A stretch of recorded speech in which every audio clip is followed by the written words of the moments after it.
notamment à l'Est, pratiquement, nous pouvons dire que 90% des bureaux de vote ont été fermés. Il en est de même à l'Ouest. Seuls quelques quartiers, ceux qu'on appelle habituellement les Djabougou, ont pu ouvrir des bureaux où quelques Ivoiriens se sont acquittés de cette activité.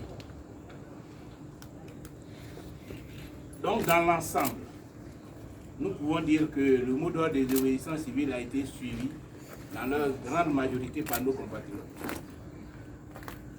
Ils n'ont pas été au vote. Malheureusement, nous déplorons encore une fois des morts là où il y a eu des affrontements. Une douzaine de morts à l'heure actuelle, dont 4 dans le Gor et 2 dans la sous-préfecture de Niablé, plus à Zadier et d'autres localités. Au total, nous déplorons à l'heure actuelle une douzaine de morts. C'est donc dire que les Ivoiriens sont restés mobilisés pour contester et pour s'opposer à cette tentative de coup d'État constitutionnel et électoral que M. Alassane Ouattara a tenté depuis plusieurs mois de perpétrer. Il n'y a pas eu d'élection en Côte d'Ivoire.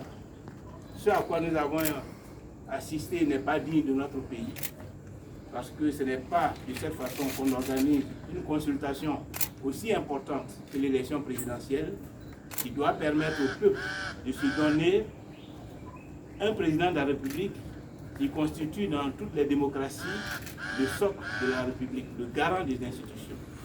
Ici, il y a eu une tentative de passage en force, une prise en otage du pays à travers l'armée et les miliciens, mais heureusement le peuple de Côte d'Ivoire est resté déterminé à braver cette tentative et a réussi à faire échec à cette parodie d'élection et à délégitimer le processus est en cours.